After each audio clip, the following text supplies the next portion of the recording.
Hi, Kristen and Marvin. How are you guys doing today? Hello, how are Hi, you? Jody. How are you?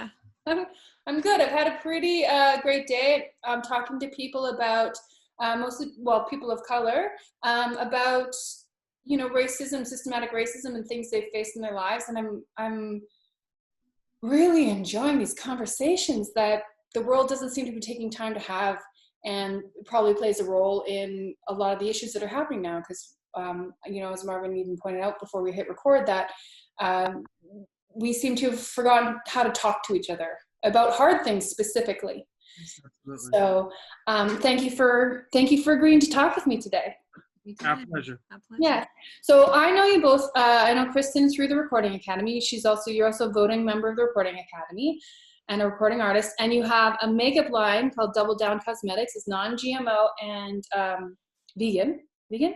Yeah, we have vegan options and organic, Organic. sort of in multi-categories and within the niche itself. That's really wonderful. And Marvin is your lovely spouse, and he's a life coach, a master life coach, and a certified behavioral life coach. Am I saying that right? Yeah, that's okay. Yeah. I wear a lot of different hats. Yeah. I'm actually the operations guru for Double Down Cosmetics, and I don't know if you caught the information, but we're also co-founders for our nonprofit From Here to There. From here to there. And he's a producer too. He's executive producing my new album. Oh, very nice. So creatively speaking or financially speaking? A little bit both, Both. right? Yeah. I'm curious to hear the influence you'll have, creatively speaking. Well, every song that's been out except her first album, Yeah. I've been in it creatively. Yeah. But that's you think about it. I was a kid in the 70s and it was so much great music. I mean, it was like, are you kidding me? I know. I mean, Harmonies, the beats, the rhythms, the melodies. everything. Yeah, Everything. And, I was very fortunate because my parents listened to a plethora of music growing up. So I was able to develop somewhat of an ear. Yeah. And so that's what I can bring to it. But I'm always a proponent of people doing what they do best. And those who do it best, they need to lead and get out of the way. So that's kind of what I think too, from every time I've been in your presence, you also have a really true heart vibe. And I think that's the heart of an artist right there. So if you inspire that and bring that to the table creatively, then you're doing the job. Right? You know what it was? I was born in '68. And so I think my mom, she really vibed with the hippie generation. And so I get some of that from her, right? But she's a whole lot less calmer now. She's gotten older.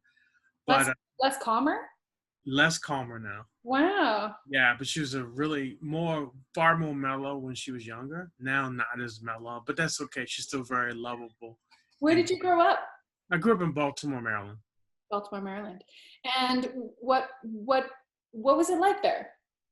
Growing up in the 70s. It was great in the 70s. Really, it was close-knit communities, and communities were still bonded together. But, just like most of America, and especially urban America, we were greatly affected by drugs and going from plenty of blue-collar jobs to white-collar jobs. And so, it was a perfect combination for the crime that you see in those neighborhoods, and I would say the degradation of our inner cities well across America, which is really, really sad story. Yeah, so you think, because I've never really quite thought of this, but the new implementation of office jobs over skill set jobs is what really created the financial downfall of certain communities. And then the defunding of education, I would think it'd be Well, yeah, I mean, the defunding of the inner cities, and it just got bad because, the things I saw when I was younger, and then all of a sudden you fast forward 10, 15 years, you're like, whoa, what happened? Yeah, right. As you get older, you start to see the stories, gentrification, you start to see about programs being cut, and then you start to see all these type of things happen in these communities. So it really made it really made for a tragic American story. Mm. In Baltimore, in your community. Oh I mean, yeah. I know we're speaking on the grand scale as well. I know if you talk about, I mean, you think about it, everything happened. Murders started going up, services went down. Um, it just home ownership went down. Everything. If you look at the stats on Baltimore per capita, they've been in for at least the past 25 years, probably top 5 murders per 100,000. Wow. And that's been the story of Baltimore. No more about the Orioles or crabs and all that, a great seafood, Yeah. but about how the city that has produced Thurgood Marshall, Billie Holiday, and the likes of that to where it's at now, I would still say that's an American tragedy. Do you think that the story becoming more about the murders and the downfall being louder than celebrating what's great about the city could also play a role in the reaction of the people and the way they feel about their town? And do you think it would propagate itself in that way? Yeah, I think sometimes when you're in the situation long enough, you take on the characteristics of that and you start to act and feel that way and you start to be that way. And when I think about Baltimore, that a lot of people probably gave up hope. A lot of people say, well, this is the only way and the only way out. And then you look at, as we were talking about the blue collar jobs, I mean, they were taken away and then you got white collar jobs. And as you know, and which is interesting over the past several weeks when you're looking at these companies, and I'll use Apple as an example. They only have 3% black executives. I'm like, well, damn, what happened? And that includes their senior VPs, which is even the top. Right. So I mean, I'm like, come on, people. I mean, it's like, and my thing is that I'm a numbers guy. I've been in this corporate world for 30 years. Yeah. If you're under 7%, it's intentional. Because I got to tell you, you had the resources to do things, and like if you felt like there was a certain segment of the population wasn't going anywhere, and I'm like, I'm always of the mindset that, and this is where I feel like there's a downward trajectory now, because I think the somewhat people are stepping forward and like, well, what else do people want? We showed, you know, we showed a level of feeling sorry for what happened to George Floyd. We believe in police reform, but what else do people want? When people say, well, you got about 20 things to cover, right? And people are like, well, you got this, you got this, you got this, you got this. And people are like, oh, hold on now. Yeah, right. We're not trying to bring this infrastructure down. We just want to give y'all a little bit. And my thing is like, we should all be given equal opportunities. We should all be able to compete. And I think the message is coming out, which is most concerning to me now, is that black people are victims and they just want a whole bunch of shit now, and it'll make them feel better. I'm like, no. People we want these 20 things addressed. Yes. And a way to move forward and let us compete the way we know how to compete. Well, I would think too, like from, and one thing I think you were about to start saying, which I think is really beautiful, is, you know, these companies of means could have taken the opportunity to invest in communities that need the support. But you know, when education is defunded, and then beyond that, the systematic racism of, you know, oh, well, we have to have a diverse, you know, school collective. So, okay, we'll let 3 black people in. And then when you get to this point in our lives, the age we are now, and the executive VP positions are so few, but it's because the opportunities weren't given for education at a younger place along the way. Right. I think that's changing. I think that's changing. I mean, I could be naive, but I'm hoping that, you know, 10 years, kids that are 10 years, 15, 20 years younger than us, I think are being given more opportunities. And then today's child, like if we come out of this, Marvin, and there aren't more opportunities for people of color, like 15 years from now, if executives aren't more diverse, then we missed it. Then we fucked up. Then we missed it, right? I think you have to be very intentional. And so what do I mean by that? I think you have to be intentional where you want to go with this, because you have to look at, on some levels, equal representation. I was all down for this whole thing of, okay, it's no way in hell women it shouldn't have taken to 19, 20, 2021 to vote. What the hell is that, right? Right. I feel like gays and lesbians should have had their rights and treated fairly. But the laws in the 1960s, the civil rights laws was about all these different groups, right? But there were laws in place in the 1800s. There were civil rights laws that were passed after the Civil War, Reconstruction time, to make Black people whole. Instead of taking Black people and grouping them with everybody and say, oh, you know what? I've got diversity, even though I may only have one Black person in the office. That's been the fallacy, and this is where it's like it wasn't made fair because other people were granted opportunities to move forward while you still have the systemic racism in place that clearly that continue to affect us. And those are the things I think that have to be addressed, because you can't keep saying, well, I got diversity, but you never took care of the population that was intentionally left behind. You can't just automatically say, well, I'm doing diversity. No, you're not. No, if you're hitting a diversity quota, it's Right. not diversity. Right. Yeah. Or keep the categories separate from this point forward. Don't group everybody together and say, okay, I checked this box, I'm good to go now. Yeah, right. Because it's Fair. not That's not representational. It's not representational. That's what I'm saying. Yeah, totally. And then when you left Baltimore, did you go to LA, or did you leave because you wanted a new perspective? Oh, Well, there was a lot of stops in between. So I was a building and property inspector at the time, and I was just looking at that point in my life to try to do something. I was eager and ready to go. And so I kept seeing this ad about Domino's Pizza. You can make 6 figures. And I was like, I'm on it, 20 years old, about to turn 21. So I went for it. And it was the one thing in life that propelled me from being a teenager and a man like that. Oh, wow. And it was because of the experience of being in Washington, D.C. in the early 90s, right? D.C. was the drug capital of the world. I mean, you had the mayor at the time smoking crack on the sting and sting operation by the FBI. And so it was it was like you almost felt like it was the Wild Wild West back then. Yeah. And so I had to grow up during that time and still perform and achieve. So I was able to do that. I stood there. I was there till like 1996. I went down to Atlanta for 4 years. I was there during the Olympics. It was great times.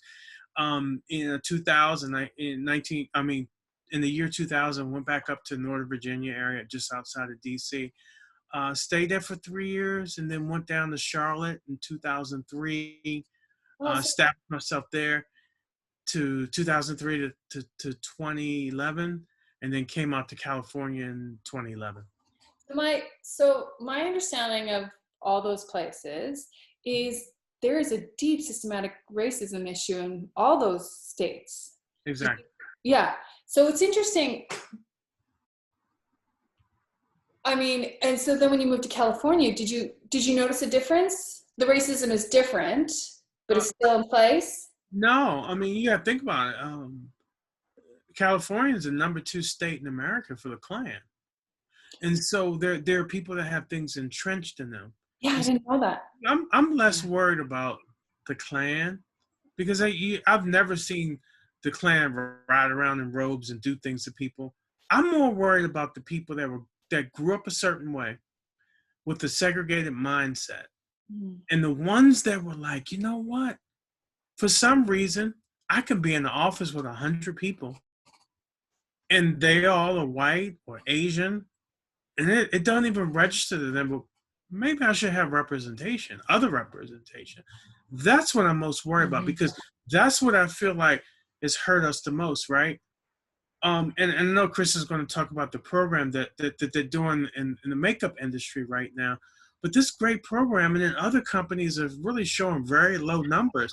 That's what I'm most concerned about, because you have intentionally kept people that look like me from economic opportunities. And to me, that's genocidal and homicidal.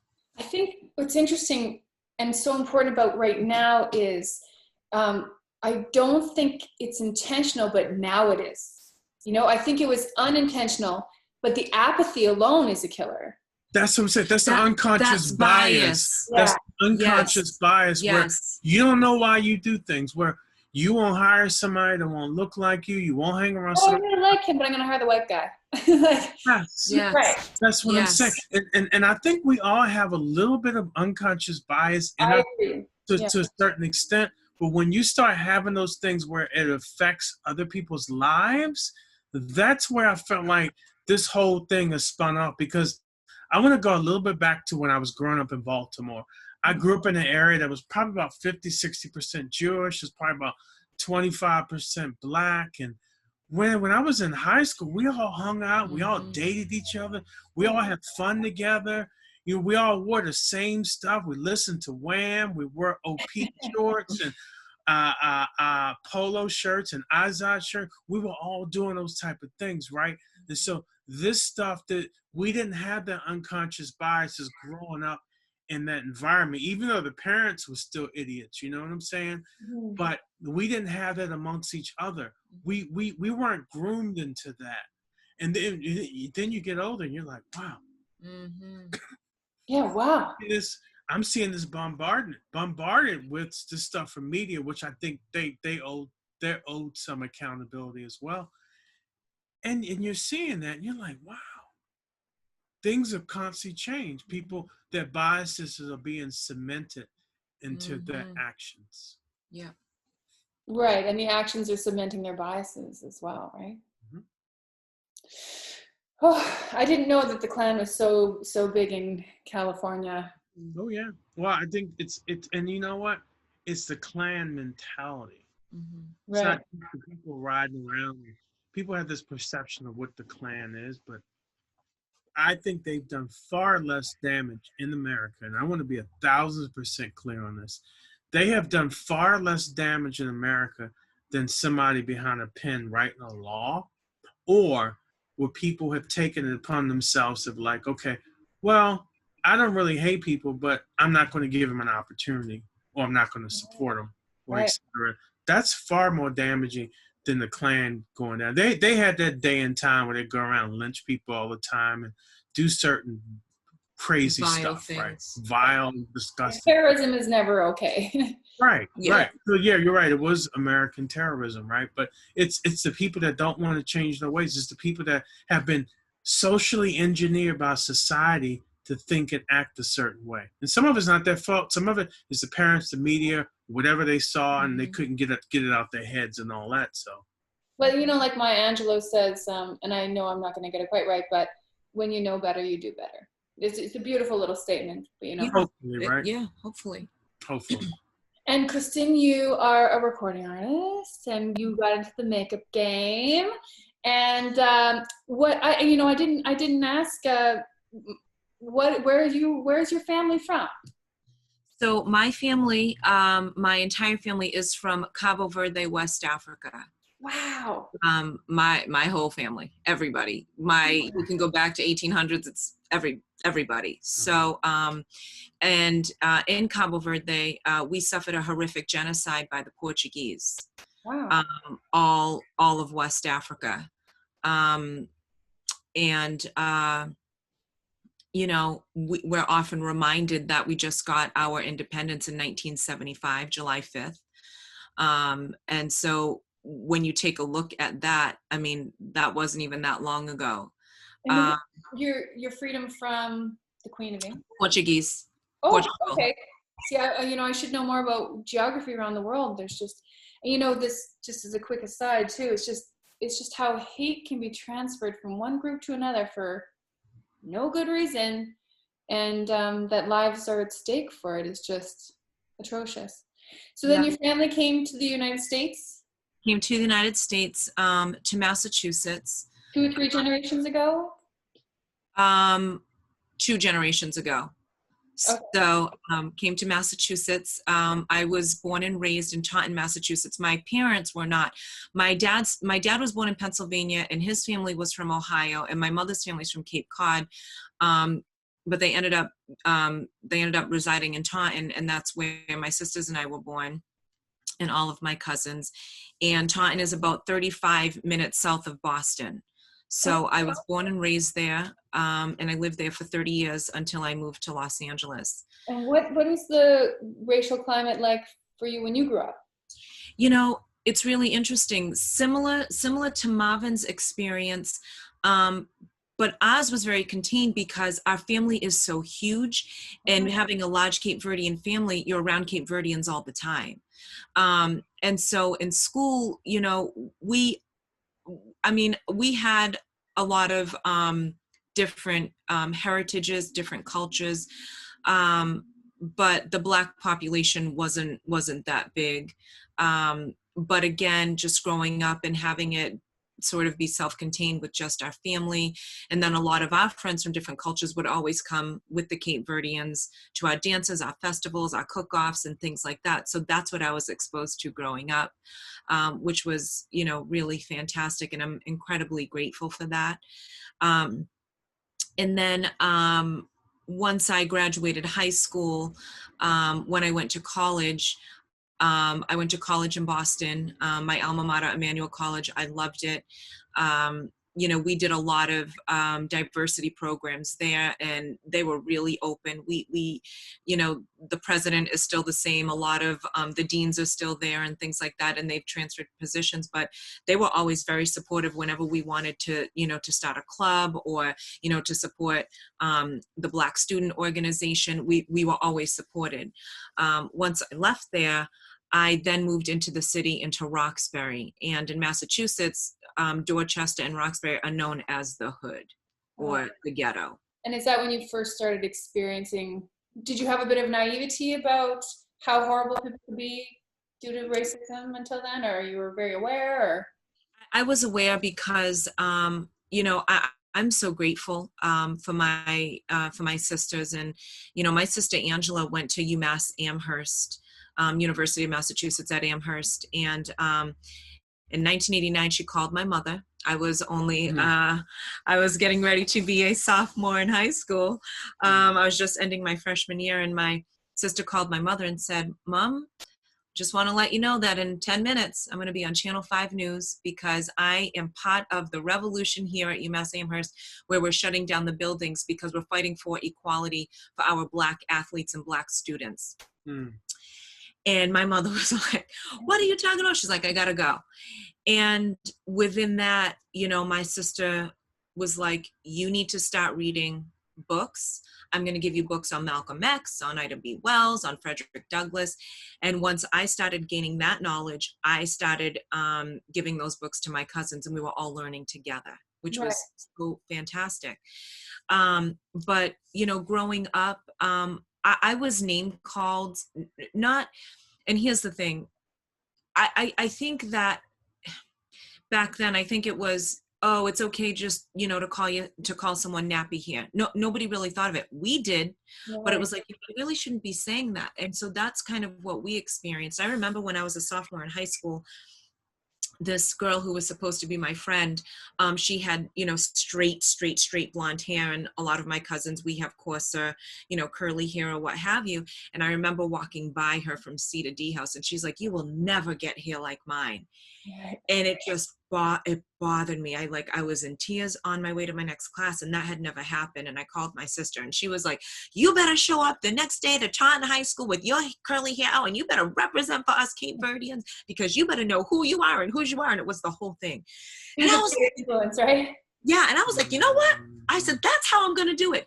And that's how I've been the rest of my life. But yeah, I did deal with that.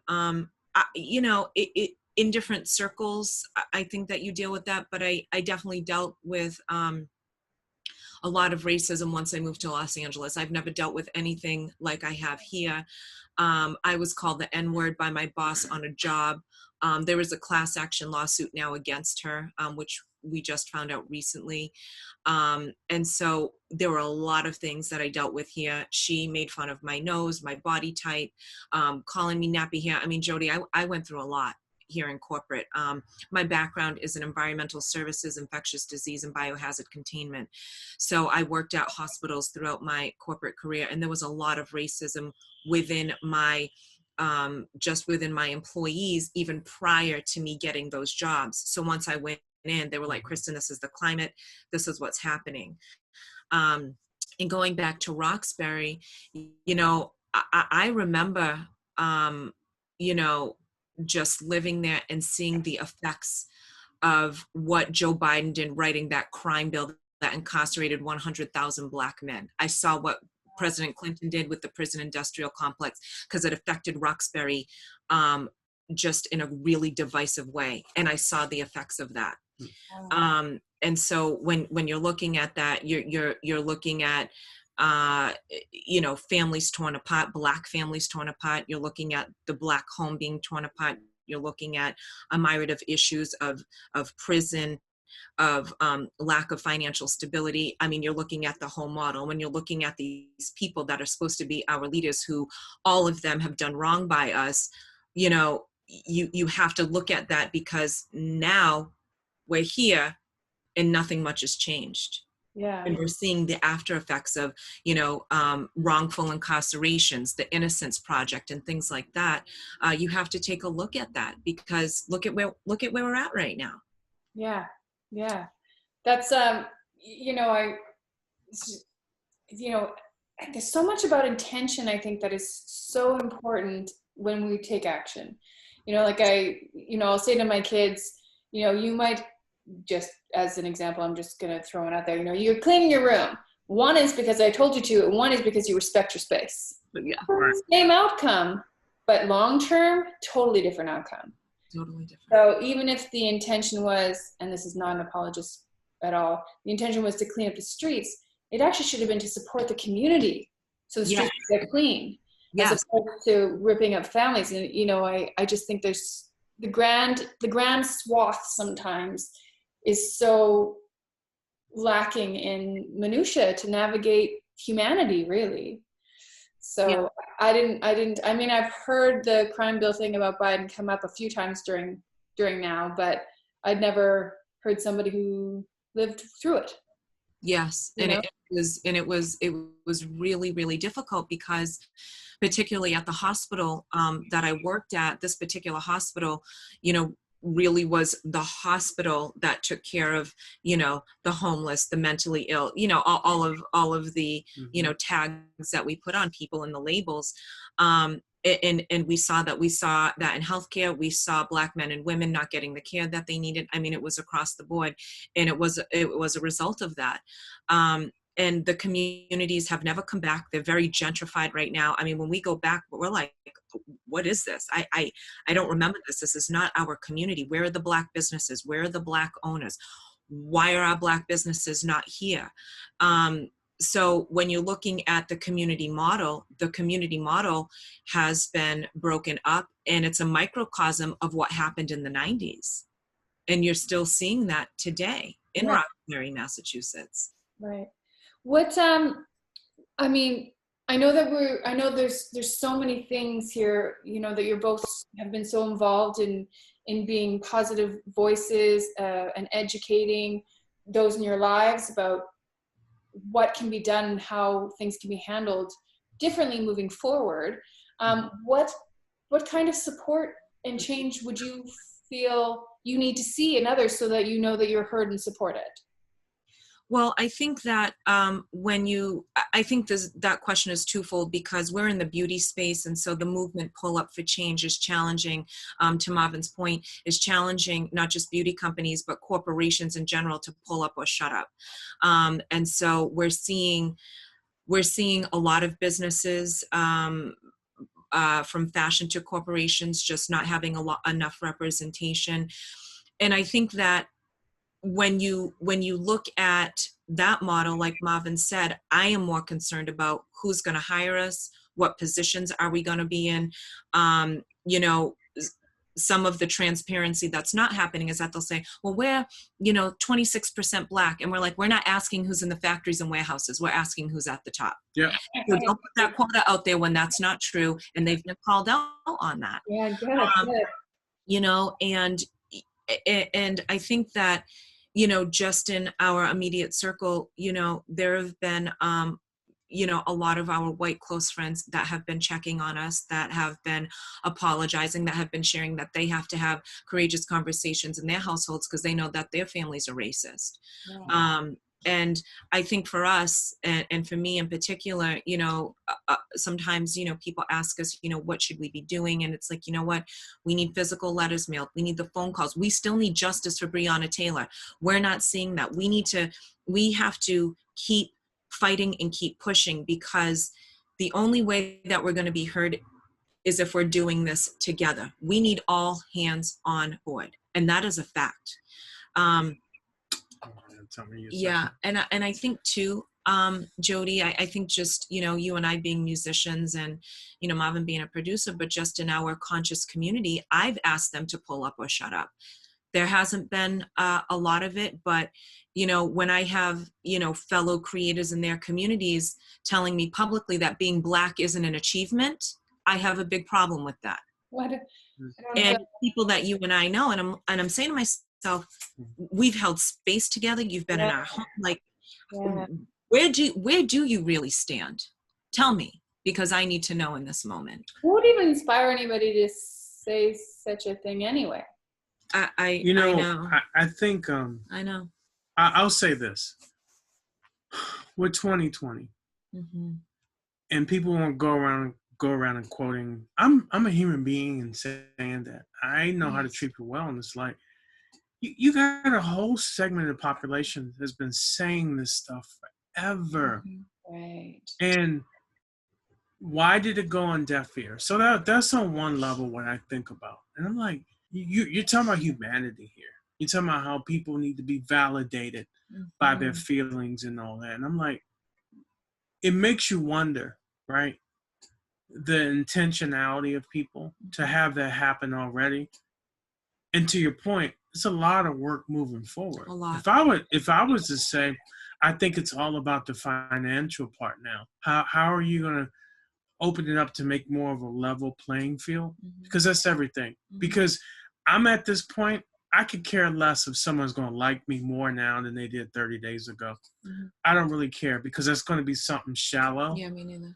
It's going to be shallow and short-lived, because I could do one thing, look at you one day, right, the sideways, and you'll be like, oh, wow, see what I mean about these people? Right. You know, so I think it's about people need to put their money where their mouth is and support people just to have a more equitable playing field. I think that's everything, because like I was saying, what would it take for Apple to go from 3% to 13%, right? Which could probably go further than that, right? If they really intentionally to really catch up, right? They probably should go up to like 20%, right? Yeah. For all the years they intentionally chose not to. Exactly. And so I think the unconscious bias is going to be there, because people are going to be thinking the same. And this is the thing I was talking about, the downward trajectory. People are starting to solidify their positions now. Don't take the statues down. What do people want? You have all these other groups that have hijacked the peaceful protests. You got all these groups that just came out from all these rocks in the country and started burning stuff down. And so what happens is that potential goodwill is going away, because people are saying, well, what else? What else do they want now? Because now they're rioting and you hear so many people saying, well, George Floyd, he was a this and that and this and that. I'm like, okay, maybe if he was, it doesn't matter. Nobody deserves to die. It doesn't matter. So this is what I'm saying. At this point, and I think I can speak for both of us. I can care less if people like us or not. Yeah. But when it comes time to the respect and to treating people fairly, when it comes to the finances, I could care less if anything somebody wants to look at me and say, look at that end. I could care less about it, because I can call them a name too. But it's the other facets of it, Mhm. the financial part, is probably the last civil rights that was never ever taken care of. And I Right. think if people were able to do that, Mhm. they would be less focused on whether someone's going to treat me right, be Are nice. you referencing reparations, financial reparations specifically, or just You equality, know what? Here's the thing. I don't know how you do. I opportunity? don't know how you do reparations because a lot of land was taken from from us. In Canada, we the land has been stolen from the First Nations people, but we didn't go there. And I wasn't here. It was several hundred years ago, but a couple hundred years ago, there was negotiations in bad faith. Mhm. Land was taken, Right. more than was paid for, offered, and our prime minister has recently moved forward in, I think it's $500 million. But the differences too with the First Nations and the Black community in the US is we segregated out these communities and supported them financially, not supported them financially, but created financial support, no taxes and Right. other things. So it's all one group, which I think there should be more Yeah. Yeah. inclusiveness. But in the US, it's just like the Black man was set free, things were stolen, fend for yourself. So it's not like it's like one group can be like, oh, you're Black, here's some money. Well, I have to say something to you to try to give you a little bit of history right now. Yeah, please. I don't know if you knew this, and I think this is where the disparity comes in reparations. So here's a little history lesson. Did you know that there were already a lot, and you can Google this. This is something simple, YouTube or whatever. There were a lot of people that looked like me that were already here in the Americas. Not everybody was slaves. Not everybody was this and that, because these are the narratives, right? That are really is an incomplete narrative, right? Right. And so that's what I'm saying. You can't just give people a check. You would have to give back land because a lot of us were already here as Aborigines, right? Like I can trace back on especially my mom's side, not my father's side, my mom's side, is that we were Native Americans. You know what I'm saying? People that look just like me. Right. So that's the part of history that's not really told. So I'm like, there's so many things to unpack. But I think So many things. I think you have to do a sequential, and I think that the first part has got to be the financial part. Yeah.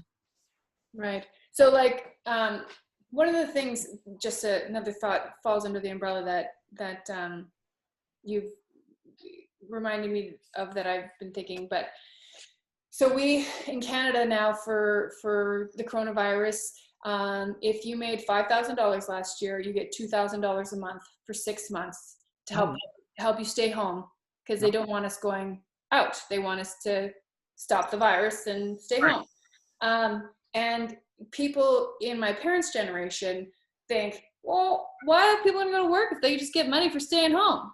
And I'll tell you why.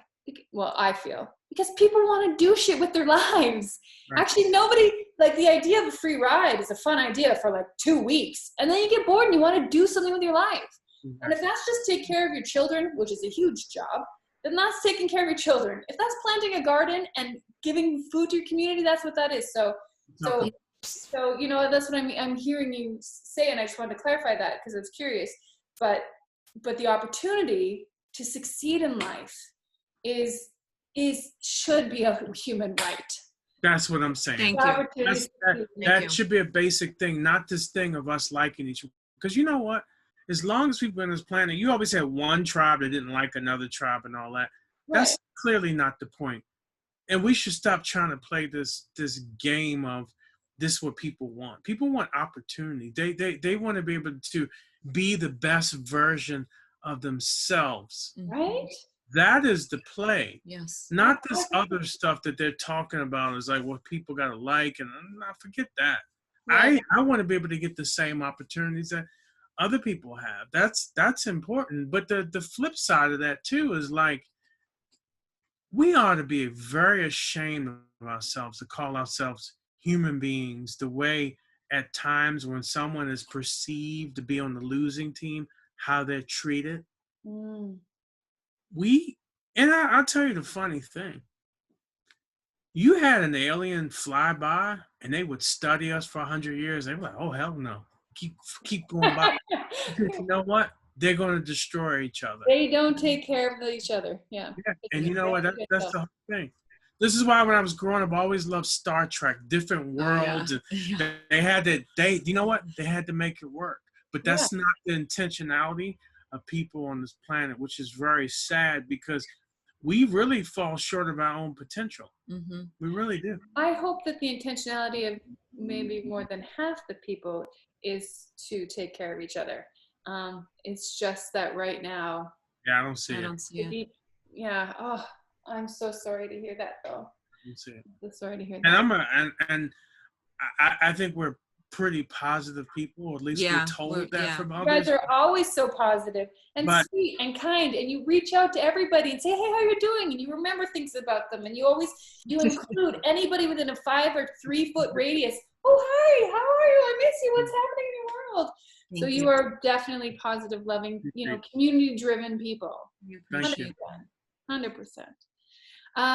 I thank you so much for spending this time with me today. Yes. Perhaps we can talk again soon. Is there anything else you wanted to touch base on, or we can come back to another interview another day? Go ahead. Okay. You can both speak. My goodness. We're gonna do something similar next couple of weeks. Oh, good. We'll probably do it first. We'll probably do like Zoom and pipe it on the Facebook. And we'd love to have you as well because we're all about we're all about community and including people and all this stuff. This is who we are, and we're going to continue to be who we are while having the voice of what we feel is fair. Yeah, Marvin said the other day he was going to ask you on here. Yeah. Oh yes. Well, now I can't say no, but I wouldn't anyway. I would be honored. I don't know if I'm a very fair representation of. That's okay. Everybody is. All voices. You know what? And at some point, it's a perspective from you being white. I don't want to represent all of one something, but I can tell you what it's like from a perspective from a black man. Right. Yeah. And me as a black woman. Yeah. Yeah. And a black couple. Yeah. Which is a whole other situation. But the other thing too, really quick, is that with our cosmetics company, because we're black owned, and this Pull Up for Change movement, it's sort of thrusted double down into our own micro spotlight. And we've had a lot of blogs, a lot of people, a lot of shares. We have grown on Instagram in the past 14 days. It's just been tremendous. But great job, honey. Oh, thank you. Wait, before you say one more thing, and before we go, I don't know if she has something to say. It's doubledowncosmetics.com. So check it out. Yeah. I was just in an interview. Yeah, I was just in an interview. Yeah. Got the glam and just having fair representation in that space. So we have a lot of interviews coming up on Instagram and things like that.